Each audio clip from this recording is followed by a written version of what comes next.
Welcome back, everybody, to another episode of Gen Ed. This week, I am particularly excited to welcome on JJ McCullough onto the podcast, a man who I've been following for a decent amount of time on the internet. He is a columnist, actually, for the Washington Post and a global opinions columnist. He also has a YouTube channel where he's approaching 300,000 subscribers. And something that I learned fairly recently, he's also something of a political cartoonist and did some cartooning back in the day, which I think is super cool. JJ, thank you so much for coming on today. Thanks for having me. Yeah, so as I said, I've been following JJ for a little bit now. We have a lot of similar interests, I would say. JJ, could you explain to everybody real quick what type of content you make on YouTube and kind of generally? So I guess my catchphrase on my YouTube channel is that I talk about countries, culture, and Canada. As you might be able to hear from my voice, I am from Canada. I'm from Vancouver, British Columbia. And so I spend a lot of time talking about issues relating to Canadian politics and sort of Canadian civics.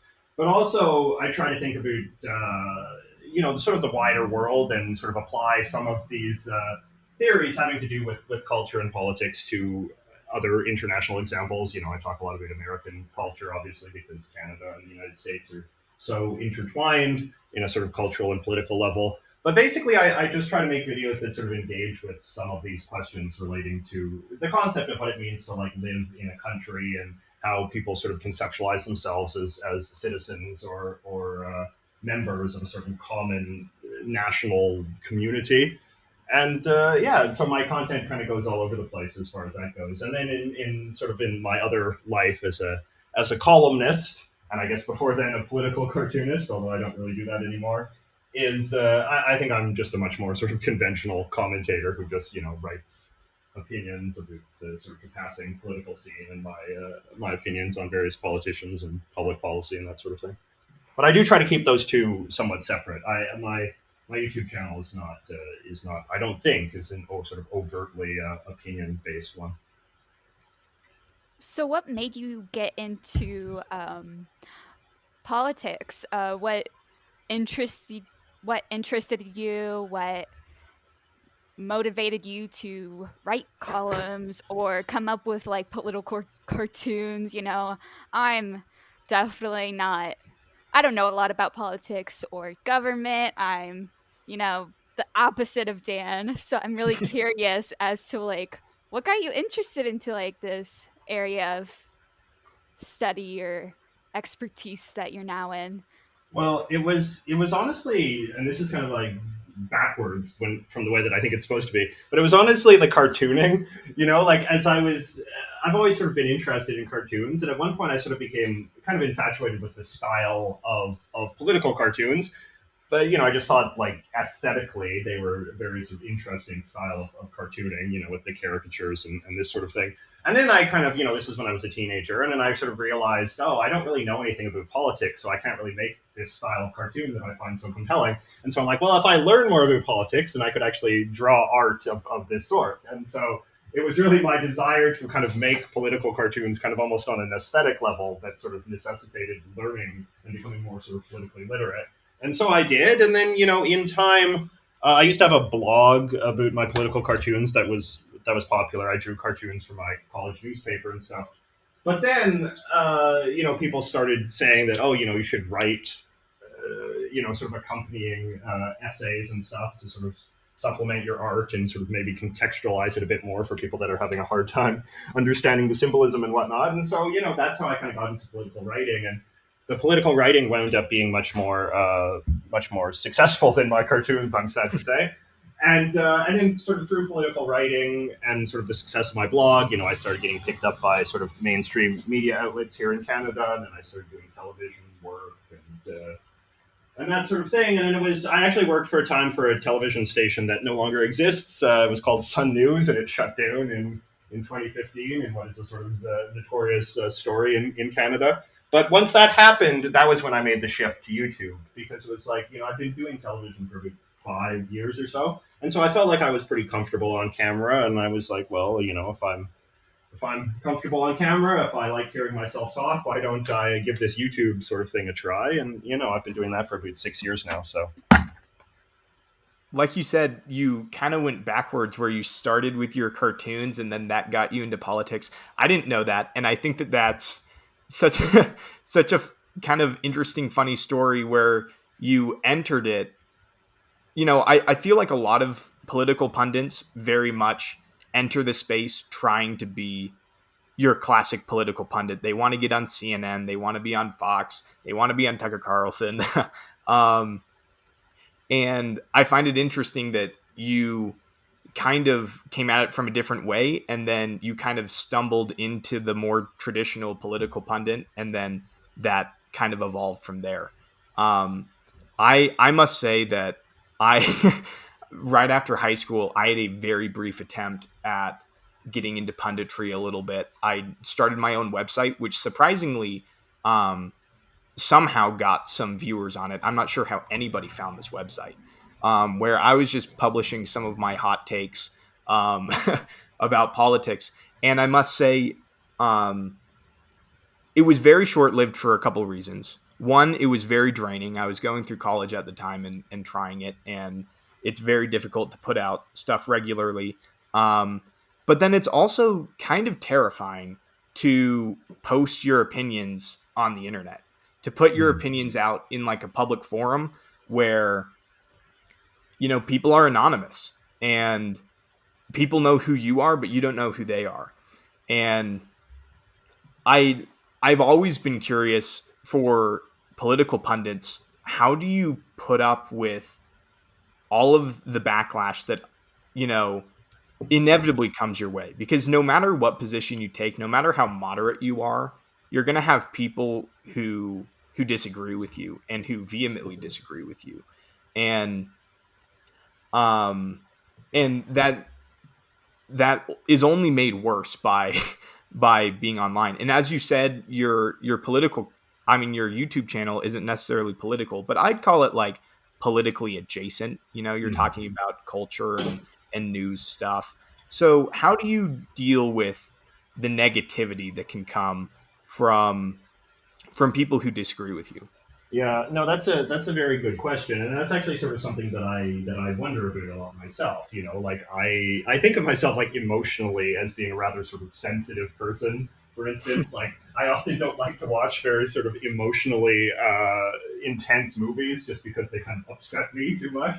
So yeah, like I am I sort can of relate to that. yeah, no, right. So it's like I'm very vulnerable to this kind of stuff, right? And so when people sort of post really nasty things about me, it does get to me. And I guess one of the ways I deal with that is, I don't read the comments on my YouTube, or on YouTube I do, because on YouTube I have mostly nice supportive people and there's not a lot of nasty stuff on YouTube. But like say on the Washington Post, for instance, it's kind of notorious among my friends just how the comments to my columns seem to be populated sort of entirely by my most vicious enemies. And so, like, as a result, I just don't even bother to read those. And, like, I don't bother to read when people post me on Reddit, because even though that piques my interest, like, sort of, we all sort of, I think, on some level want to know what strangers are saying about us. But it's just, a site like Reddit is just so toxic in so many ways. And, like, the people that are populated are just very negative and cruel and nasty. So I just kind of, like, try to avoid engaging with that. And I mean, that might sound sort of cowardly on some level, and I think this is sort of the dilemma of it, right? It's that you don't want to be in a bubble. Like, you don't want to sort of feel like you're completely, insulated from anybody except your most sort of fawning sycophants. And like, if you're doing something wrong, there should be some sort of feedback loop in sort of your in your world that can sort of provide you with some level of criticism. But yeah, like it's the nastiness is just at such a level beyond that at this point that I think it's excusable if people choose to sort of avoid it.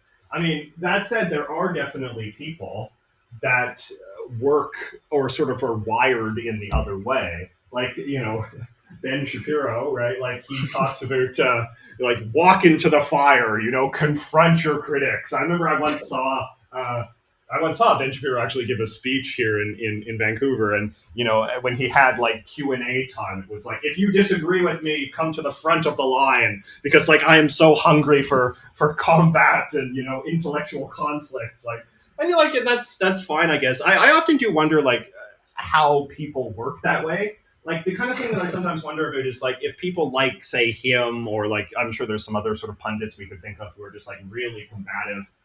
You kind of wonder, like, do they maybe have a source of strength somewhere else in their life that sort of compensates from the sort of vulnerability you sort of feel in those kind of contexts? Like maybe their home life, like their family is very strong, or maybe they're just like so confident at a level that I don't think I am. Like I think I have self-doubt and stuff, and part of the reason why like really nasty criticism can be very sort of uniquely harmful is because I think like if you're a somewhat insecure person, people learn how to target your insecurities and sort of attack you in a way that does sort of make you feel very exposed and very, very fragile. So I don't know, but it's a good question, and I think most pundits, particularly in the internet age, are sort of struggling with this in a continuous way.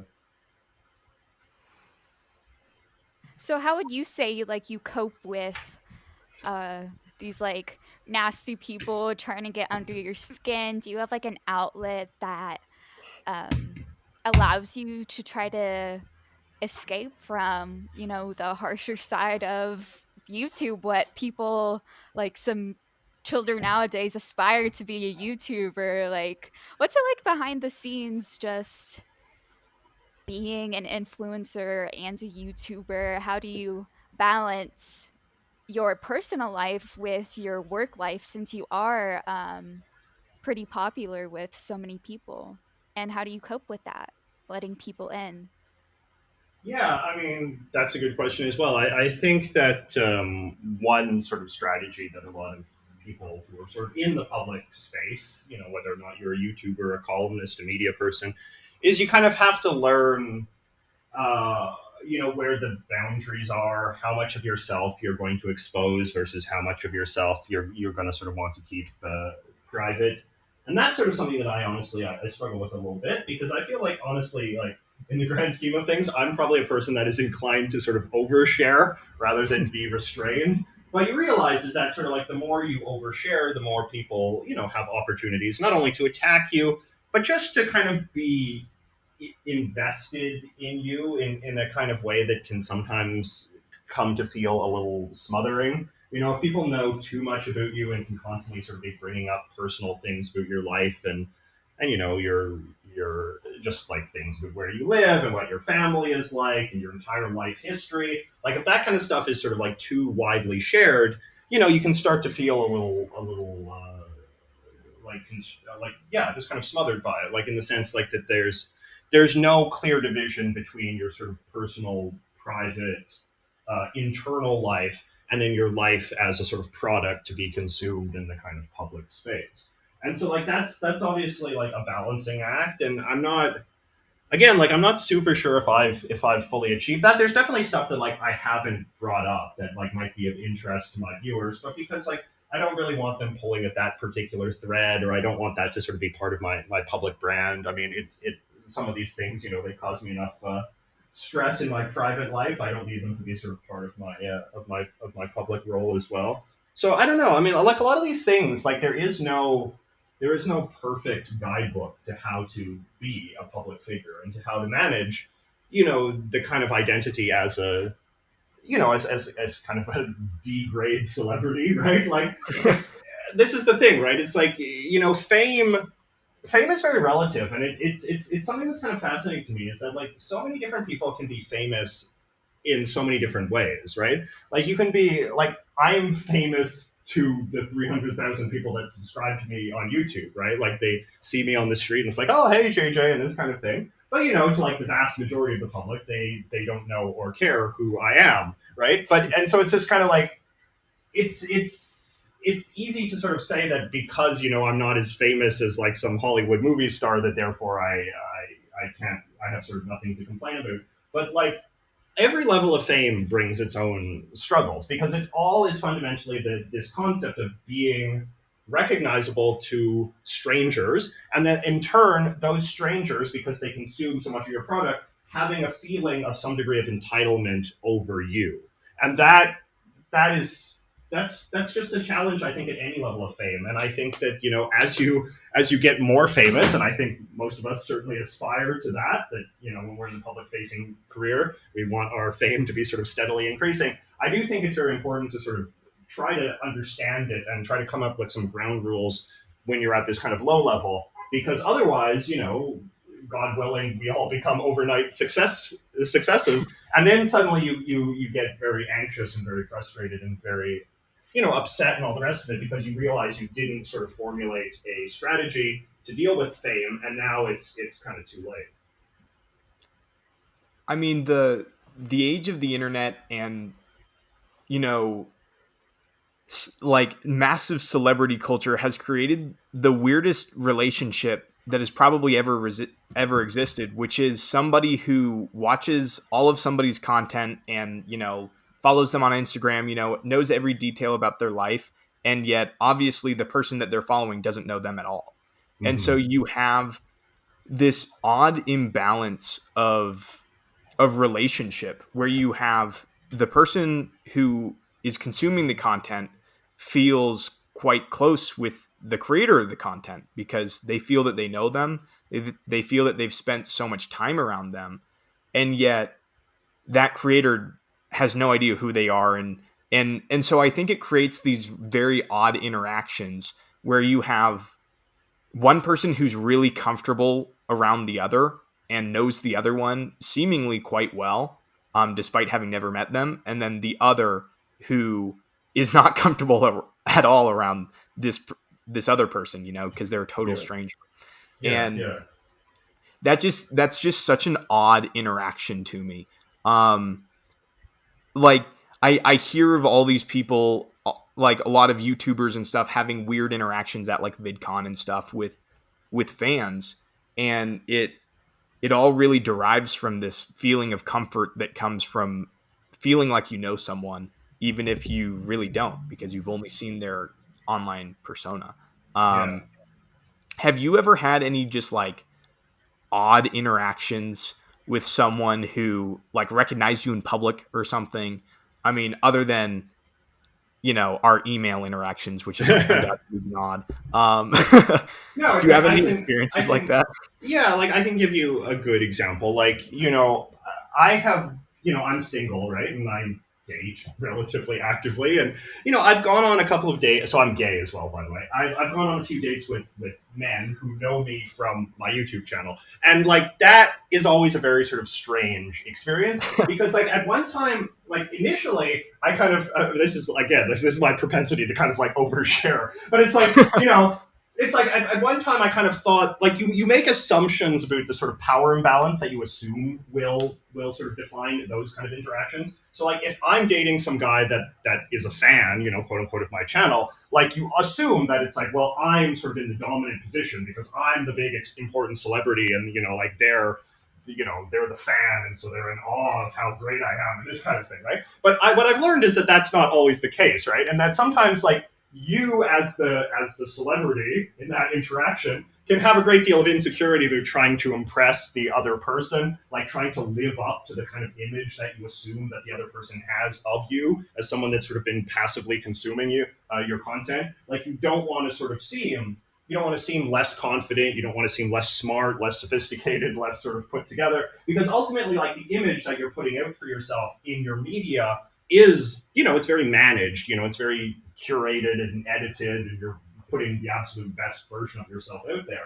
And then to sort of see yourself in a kind of more unguarded, more natural state, like that can sort of be a little bit, I think, uncomfortable. And I think that this is something that like a lot of quote unquote famous people, you know, whether they're YouTubers or whatever, can feel a little bit taken aback by, because they feel insecure that they're perhaps not, when they interact with fans and whatnot, as much as there is kind of like an emphasis on the fans being weird or whatnot, I think that can often sort of mask a nervousness that a lot of the creators have about maybe not living up to the image that their fans have built up of them in their minds.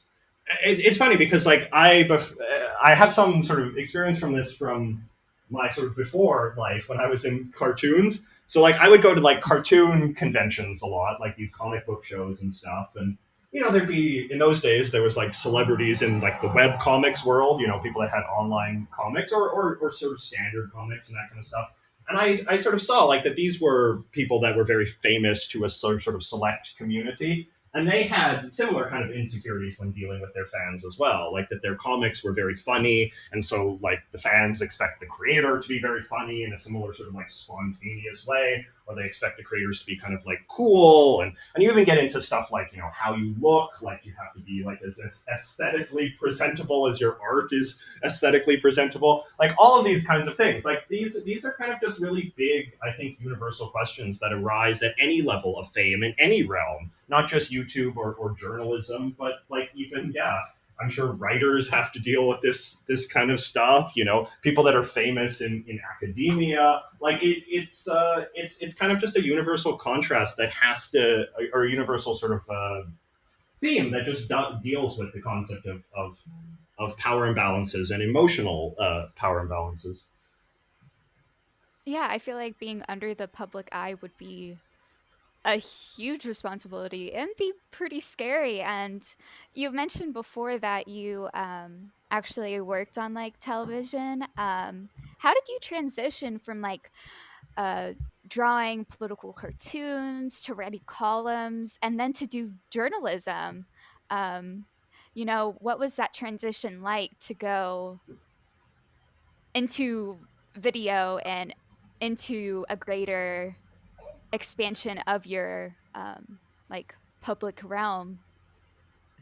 Well, sort of like I said, it was mostly through the success of sort of my because my cartoons always had sort of political themes, and then sort of through the political themes, exploring those themes in greater depth in writing was sort of how on my blog was sort of how I got picked up by more sort of serious editors. And like the Canadian media market is relatively small, so it's not as hard, I think, to sort of move through the ranks quickly in a smaller country like this. Although I think a similar thing happens in America, but yeah, I mean, like it it.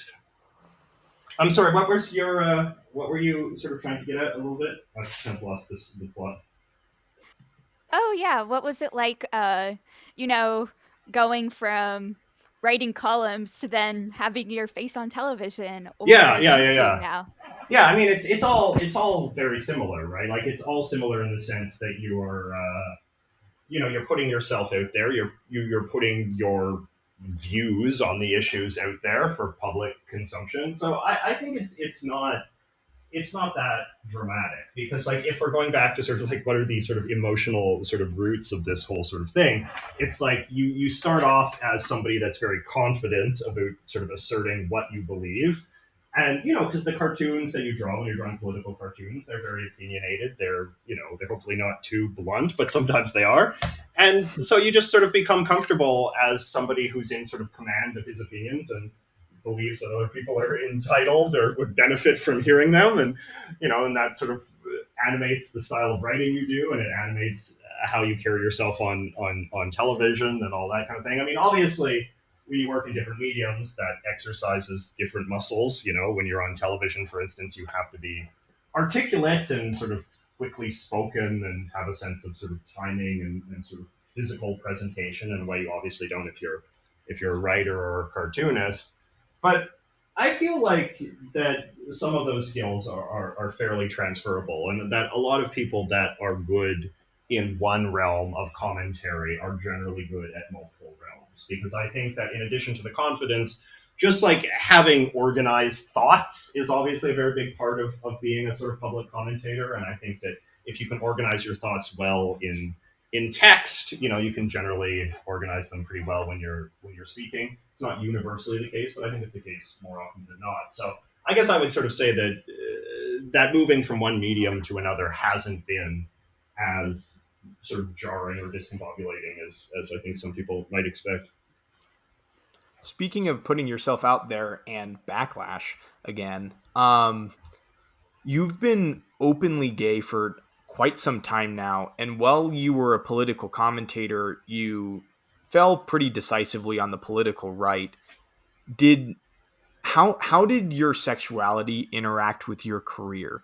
Did you feel that it had a net positive benefit, a net negative benefit? Actually, that might not be a great question. That might simplify things too much. No, I mean, But I think it's fair. Like, I think this is sort of something that people are often sort of curious about me because it's like, yeah, I have sort of identified more historically as being sort of on the center right. I mean, we can talk about sort of how I conceptualize myself these days, which I think has shifted a bit. But no, I mean, like, certainly, I think that like I think that there are frankly a lot of people on the right.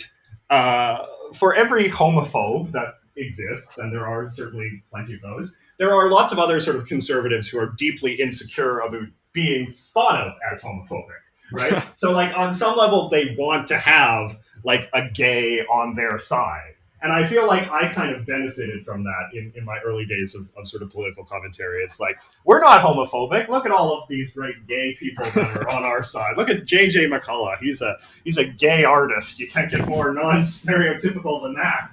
So like I think I benefited from that a bit. But I mean at the same time, like I don't want to like minimize this. And I do think that some gay conservatives are a little too quick to minimize it. Like they're obviously like a huge part of conservatism in both Canada and America has been sort of the presence of very conservative, evangelical Christians who have, as one of sort of the core tenets of their sort of politicized understanding of their faith, an opposition to homosexuality and to gay marriage and to sort of just anti-discrimination policies and just sort of any other kind of manifestation of homosexuality in sort of the public sphere. They are generally against it.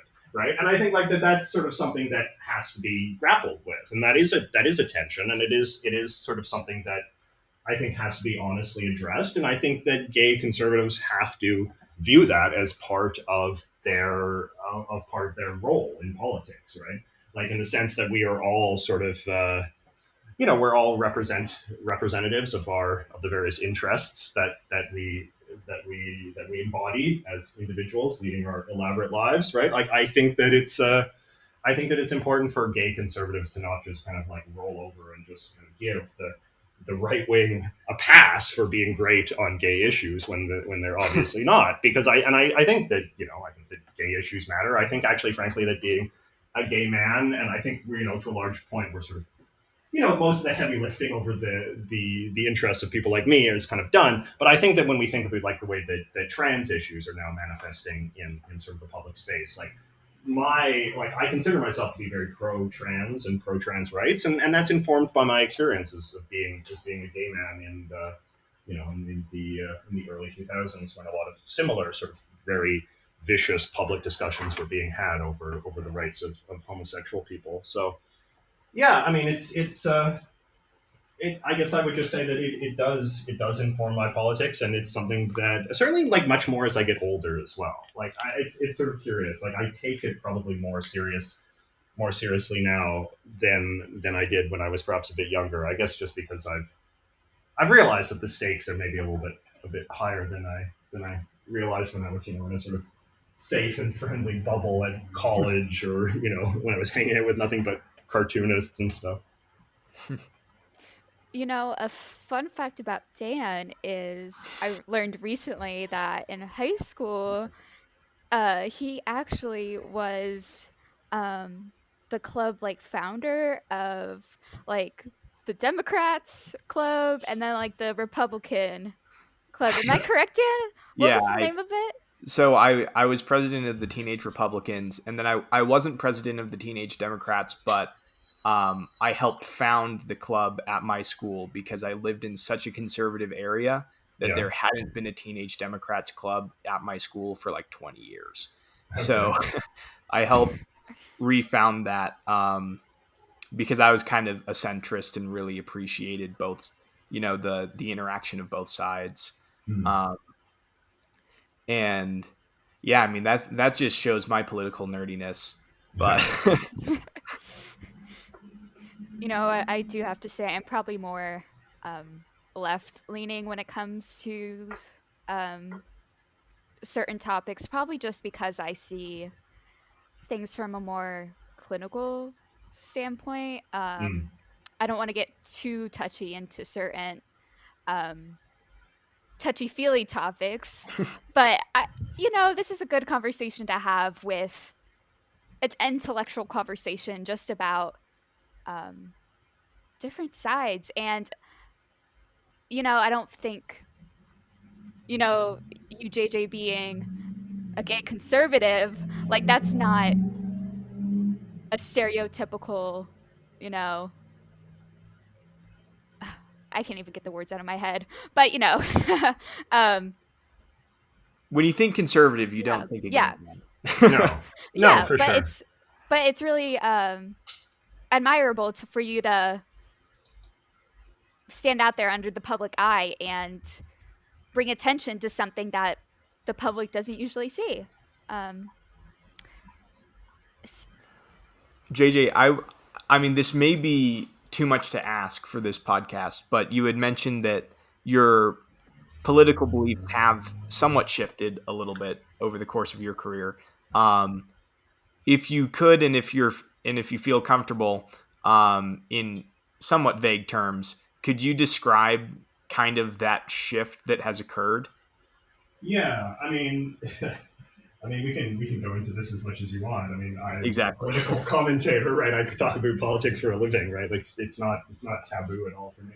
But it's like, I think that, like, many sort of conservative-minded people, and like I was always a fairly, moderate or centrist conservative. I think. I mean, I think, like, I've certainly heard the arguments of all sides, and there were certainly times where I was sort of reading more kind of harder right stuff, but ultimately I was kind of turned off by it. But that said, that I think that as somebody who I think is more sort of moderately inclined, I do think that, like, the Donald Trump years were a real sort of test, and I think that like, the thing about Donald Trump and sort of the movement that he's built, that obviously still very much sort of survives to this day, I think it, in some ways, it sort of exposed, on a sort of like deeper kind of sociological level, psychological level, like, kind of what conservatives actually want, like, in terms of, like, the conservative electorate, the conservative base, such as it is. Like, sort of,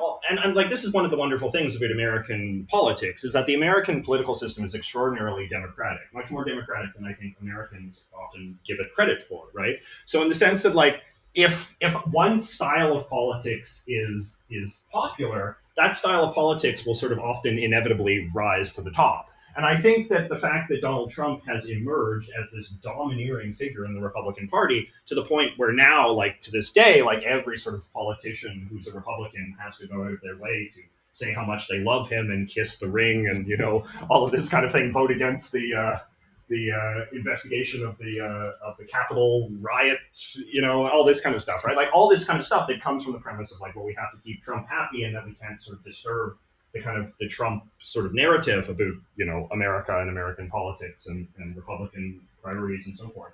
Like, I think that has kind of shown that there is a kind of I don't know, like, that there's a kind of, like, reactionary kind of crude element to right-wing politics that is not really my cup of tea, so to speak. Like, to me, like, politics of conservatism should be about something more than just sort of hating a sort of broad, expansively defined sort of left, right?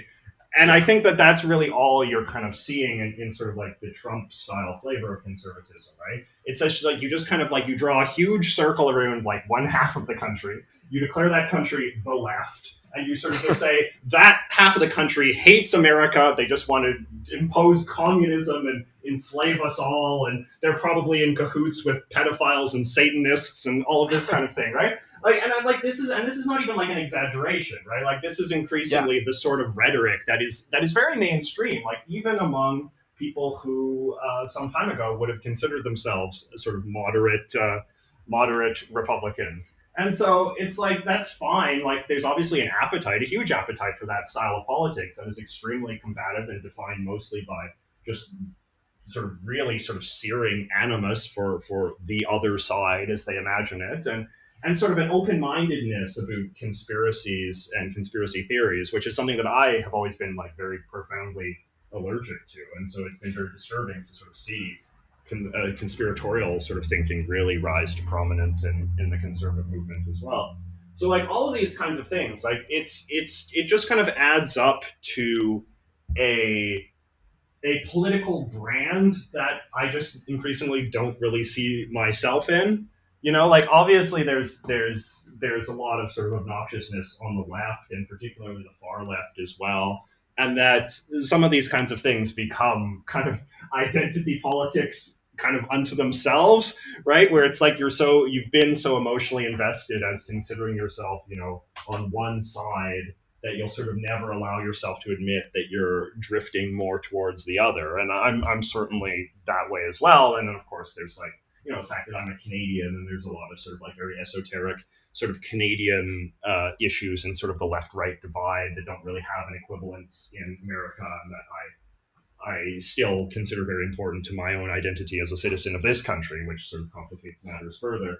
But definitely, like, I feel like the brand of conservatism, the brand of being on the right, has become much more tainted to people of sort of my disposition and lifestyle and so forth. So I'm a little bit like, people can sort of classify me however they want, but I'm and this also sounds like such an obnoxious, sort of tiresome thing to say, but honestly, like, I am a little bit less interested in labels than I used to be. I'm more interested in just like trying to be honest and just trying to observe the political scene in as honest terms as I can.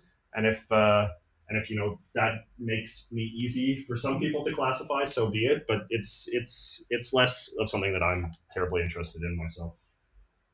Hey, sometimes labels just create that division, Yeah. And the thing about politics is most politicians, they didn't study politics, They went from all realms, from business to medicine, history, What has your experience been like, your educational experience, and what led you to coming up with like political cartoons, I guess? Just, Well, I mean, I studied politics when I was in college. I Like I said, I was. It was really sort of like just the aesthetics of political cartooning and like my desire to become more familiar with that art form that kind of got me into politics in the first place. But certainly like 9/11, like I'm sort of 37 years old, so 9/11 happened when I was in my senior year of high school. And that was like, a very sort of traumatizing event, obviously, and it made politics seem very important. If I was sort of on the fence about the importance of politics relative to other things, I think that, the 9/11 and sort of like the talk of, the Iraq War and all of these other kinds of things that just really sort of seemed like they were going to be the generationally defining sort of themes of life on this planet for the next, for the next however long, right? Like that sort of really infused in me a kind of sense that this was a important thing to devote your life to and to sort of be preoccupied with, and to as an adult to sort of try to make some sort of profession around. So that was when I talk about my origin story. Yeah, definitely 9/11 and sort of the post 9/11 world was a big sort of part in sort of persuading me to stick with that path. It's funny though, because we're getting close to the 20-year anniversary of 9/11 now, and in some ways it kind of feels a little bit more quaint. Like, just a lot of those kind of issues that were raised in the aftermath of 9/11 are just really not present in our politics anymore, in part because I think there was just a lot of exhaustion from the sort of the war on terror era in its sort of peak. And I think that also, I mean, this is another sort of way in which you start to sort of second guess your own identity, right? So it's like, if your political identity was sort of founded in the context of a political circumstance that no longer exists, well, then maybe it's sort of time to recalibrate. And I think that a lot of older Republicans are going through a similar sort of thing. Like, when you look at the so-called never Trump Republicans, who are generally kind of like older sort of folks who often sort of came to their understanding of what it meant to be on the right or to be politically active in general was often very bound up in like the Cold War, right? Like sort of being involved in this sort of epic geopolitical struggle against the Soviet Union, and like that was how they sort of came to identify with one party over another.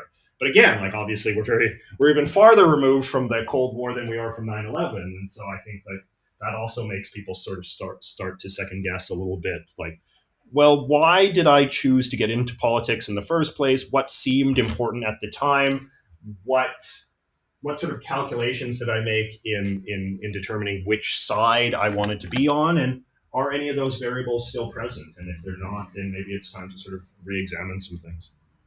I think that's a really important point that you bring up, and a very interesting point, that these generation defining events or moments, so to speak, don't always end up defining a whole generation, as in they only end up lasting for maybe a couple decades before their effects are kind of removed a little bit. I mean, with the Cold War, basically, I would say that Cold War era politics essentially became irrelevant in the 90s. And um, and then moving forward from there, you have, as you said, all these older Republicans who their political identity was defined on this, existential battle against communism that was no longer really much of a threat. And then you brought up 9/11 and how the war on terror, it, lost steam very rapidly. And we're now reaching, hopefully, the end of what a lot of people have been calling another one of these generational events. This, the COVID-19 pandemic. You know, I wasn't even born for 9/11. I was born a couple months after 9/11. Wow. So obviously it has very little influence on my political experience. By the time I was old enough to really be formulating my opinions, you know, most of the war on terror was already wrapping down. We were taking troops out of the Middle East. Pretty much all politicians were unanimously saying that we need to get out. Yeah. And I I find it interesting, as a politically interested person, to see how this affects my generation, and to see if this same effect occurs where there seems to be a delay in when the events kind of influence begins to wane, and when people kind of stop talking about it, I guess. Yeah. Yeah. um I mean, I would think that. I mean, you can correct me if I'm wrong. I mean, you're obviously closer to this than that. But sort of like when you think of it, like sort of like the defining sort of political moment of your generation, like you would think it would sort of be more bound up in sort of like the Obama to Trump kind of transition, and sort of like the kind of cultural and political forces and debates that were very prevalent in sort of that era, a lot of which involve, questions about, the diversity of American society and sort of the way in which American society is going to, live up or not live up to its sort of promises of being sort of inclusive and tolerant to all of the sort of the different component groups, racial groups, being fair to men and women, and like, sort of what is. I think like the term identity politics has, I think, become a little bit weaponized and a little bit sloppy in its sort of application. But I do think that, like, when we look back, you could sort of see the kind of late Obama and certainly the entirety of the Trump years as being a time in which, like, a lot of these sort of questions of identity and diversity in America were like really, really at the forefront, to a point where a lot of people obviously now assume that this is just going to be the way that American politics are going to be forever, right? Like everybody's always going to be obsessed with Me Too and Black Lives Matter and, sort of things like this, and that we're always going to think of like the Republicans as being the racist party and the Democrats as being the crazy woke party, and like that's just kind of going to be what American politics is going to be for, ever, right? But I think that like that could be a very transient sort of phase as well. I don't know. Like, does that ring true to you as a younger person? I mean, I would say it definitely rings true. I feel that in particular, the Trump um the Trump divide in the Republican Party, I think, will be one of these events. And certainly, as you were mentioning, the identity politics, where I mean, pretty much my whole political career, if you will, to this point, which I mean, given is only like 8 years, but has been defined, as you said, by kind of this battle between, it's how I got into politics in the first place, really. I was radicalized on YouTube by, the classic like SJW destroyed videos. Yes, exactly. That, like 11-year-old me just ate up and really radicalized me. And then, I obviously moderated from that point, but it really does ring true to me that it is a division that yeah, as you were mentioning, seems like it defines politics. It defines American politics. And it's the same thing for me right now with the Trump division in the Republican Party, where it seems like the Republican Party, at least for as long as Trump is alive, will be defined by this division between the Never Trumpers and the QAnoners, who will just be locked in this struggle forever. And to a lesser extent, the battle between the progressive end of the Democratic Party and the more traditional end. But yeah, I don't know. These fights are in some ways like some of the, like, if we sort of think of them in a kind of like broader ideological way, like the fights for the soul of the American political parties is obviously like a very long sort of running thing, Yeah. right? And sort of the tension between, the far right and the far left versus the more sort of moderate, pragmatic sort of factions, like that's sort of something that's never going to fully go away. Although the sort of thing that I just kind of think makes it a little bit different is that you respond to kind of what works, right? And I think that the Republican Party, as it sort of has gotten more sort of QAnon-ish, as it's sort of like mainstream, like there hasn't been as much sort of negative consequence to that as I think that certainly a lot of the Never Trump Republicans would have assumed, right? So it's like the pro-Trump Republicans, the real hardcore like Trump fanatics, like they love obviously, and not unjustifiably so, they're very proud of the fact that Trump won, right? Because they say that like the fact that Trump won is enormous vindication that their sort of flavor of politics actually has a lot more going for it, electorally at least, than the alternative. And so that in that sort of sense, it is not like purely irrational for Republicans to be clinging to Trump because he is very, very popular with most Republican voters, right? In a way that the Democrats don't really sort of seem to face a sort of similar issue. The far left of that party seems to actually be one of their biggest sort of electoral liabilities and something that, turns off a lot of voters. So again, it's like, these tensions exist, but parties ultimately respond to where their incentive sort of structures are coming from. And for a long time, I think sort of mainstream Republicans and mainstream sort of American political observers sort of assume that kind of like the more crankish far right was a bigger electoral liability than it wound up being, right? The Republican Party is still remaining, they're doing worse than Democrats, but they're still like quite strong. And like people speak very seriously of the idea that, they could win the midterms in 2022, that they could win back the White House in 2024. Like these are not sort of things that you think about a party that's on death's door. So, and like, but all this kind of stuff, like this is, it's, and this is important to understand as well. Like it's important to be able to make a distinction between something that works electorally, that works strategically, and something that is like morally good, right? Yeah. Like in my opinion, like the takeover by the QAnon sort of wing of the Republican Party and to get like a, Alex Jones elected president or something like that, like that would be like terrible for America as in sort of my definition of what makes America a great country and the kind of future I want to see for America.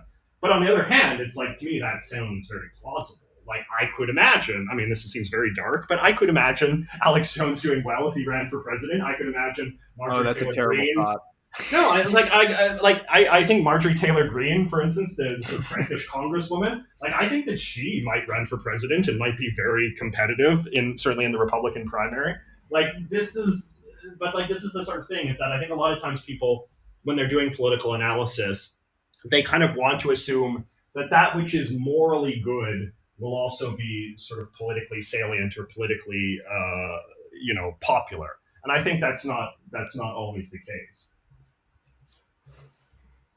I mean, politics have been changing since like they first established like the parties, the Democratic Republican Party and the Federalists, like eventually came Democrats and Republicans, but the values have changed so much from then, and they're going to continue to change. And I think there's some beauty and appreciation of understanding that,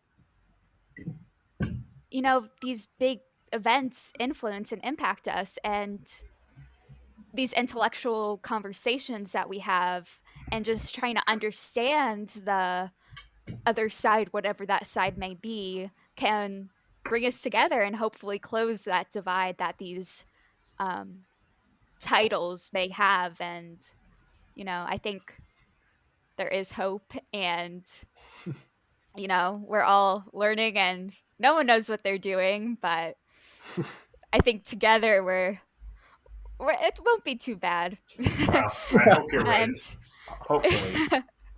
a little bit of an optimist Yeah. side, but I think there's some realism too, Um, I think we're wrapping up this episode, but I want to thank you so much, JJ, for coming on and diving a little bit deeper into like some of these political contexts of today. And it's really important to talk about such things. And Dan, do you Yeah. have any final words or?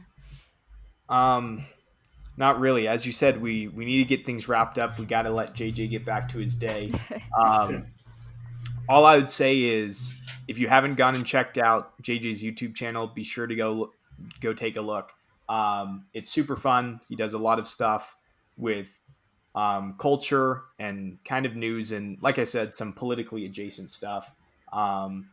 It was very interesting to me as an American to start watching his channel and become a little bit more familiar with Canadian politics and the issues that define our neighbors to the north, that I don't think many Americans know about. So it's certainly very interesting. I would heavily encourage all of you guys to go check it out. Well, thanks so much for having me. It was a lot of fun. Yeah, for sure, JJ. Also, for everybody listening, please go and check out wavelearningfestival.org to go sign up for some free classes, some free courses.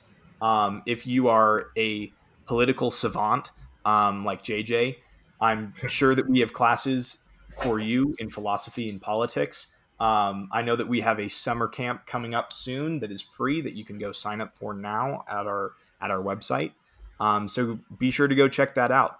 And I mean, I'm excited to talk to you guys all next week. And even if you aren't politically inclined like myself, I would highly encourage taking one of our summer classes, as it is important for ourselves to broaden our horizons in whatever way that may be. So thank you guys. We'll see you next week.